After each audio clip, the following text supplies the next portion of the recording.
There is an orange crisis. Now that you're listening, let's talk about Canada's Wonderland's future coasters. After adding Alpenfury, which by the way absolutely slaps, they're clearly not done. Their recent serving might have given away their next big projects. So, what are they, where are they going, and when are they happening? But first, why add more coasters so quickly? Put short, this park is busy as hell, and had to wait 7 years for Yukon Striker, then another 6 for Alpen. It'll be a priority for Six Flags. Plus, Alpen unlocked a market for high-end thrill coasters. As of now, there happens to be way more demand than supply, leaving Alpenfury's queue overwhelmed with a DMV-type wait. I'm confident things are gonna overcorrect in the next few years. And hey, just to warn you, I'm just some guy on the internet rambling. This is speculation and just a theory. That said, it seems to click together without being ridiculous, and this park has far exceeded my expectations lately. May I mention that if you enjoy such speculation, the subscribe button is right there. We gotta remember, new Six Flags tends to build the shenanigans they slap onto surveys. Six Flags Over Texas, Magic Mountain, Carowinds, and Great Adventure are all getting survey picks, while Wonderland's got one for 2025. Several parks got surveys in fall of 2025, mostly with pretty generic options such as a Vekoma launch coaster or a thrill glider, or random family coasters, log flumes, etc. Unlike these survey options, Wonderland's, and a couple others, were direct and feel personal. Our options coaster-wise are an RMC Hyper Hybrid and a Mach Extreme Spinner. Comparable coasters are Steel Vengeance at Cedar Point or Ride to Happiness at Plopsaland Japan, respectively. Also featured is a Log Flume and Water Park editions, but honestly, I don't care about them. Thank the heavens the B&M era is over. It's likely not a take your pick, too. Both of these are feasible. They're natural fits that are gonna bring in a ton of people. As Kawhi Leonard famously said, fuck it, let's get both. It's off to Leonard, defended by Simmons. Is this the dagger?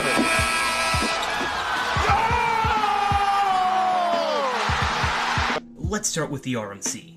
I'll eat my hat if this doesn't happen first and happen soon. As mentioned, the park needs to take stress off Alpenfury, which chews through a handful of people an hour at best. RMCs are cheap, generally easy builds that large parks can acquire right after a large purchase. Magic Mountain, Great America, Cedar Point, and Hershey all got one within 3 years of a major coaster. For example, Hershey got Wildcat's Revenge 3 years after Candemonium. Assuming this is the next coaster, we'll probably see it between 2027 and 2029, more than likely popping up in 2028.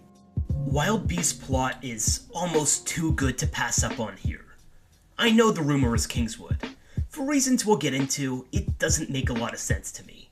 And for all intents and purposes, let's call this Iron Beast because that name goes hard. Plus, let's face it, they're actually probably gonna name it that.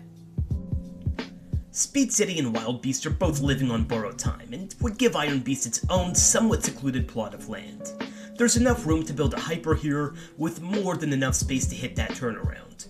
Iron Beast could have a footprint like this, using both original and new structures, heading into the go-kart plot quite a bit.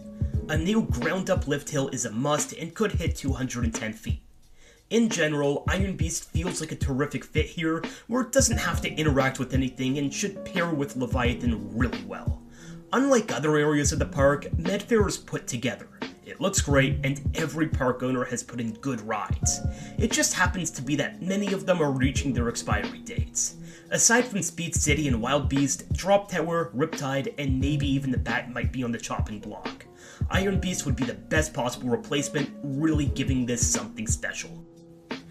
I also want to point out the fact that the park once said they would go ground up on an RMC.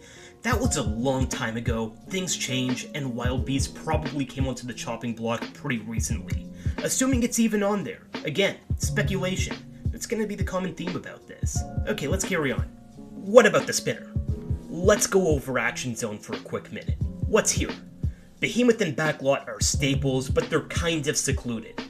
Sledgehammer and Cyclone are terrific, but both are nearing the end of service life.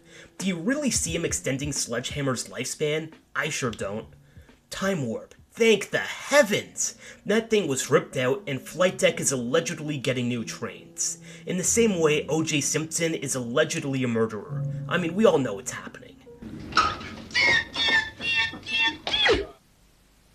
Then you got Kingswood, a dilapidated abandoned concert venue that's long been an eyesore.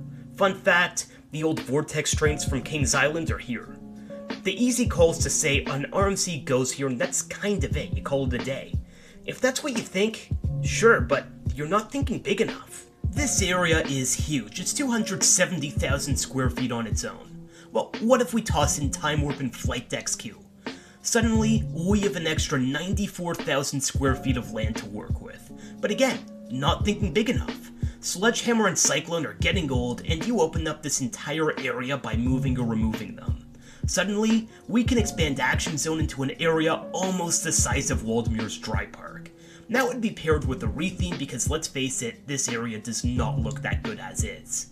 This is the only area Wonderland can expand into, and you can just do something way cooler than a single RMC. We're talking new restaurants, shops, maybe even a hotel, plus a mock extreme spinner. It's not horribly far-fetched either. We've seen a ton of markings around this area. Being such a large undertaking, and way more than a single coaster, it would cost more than a Wild Beast replacement almost certainly coming after. Think 2031. Just in time for the park's 50th anniversary. I could see it using this plot, with its station over Time Warp's Shallow Grave, or maybe this one, which would interact with Behemoth. There's still leftover room with both, too. Expect this to be the tallest full-circuit spinner.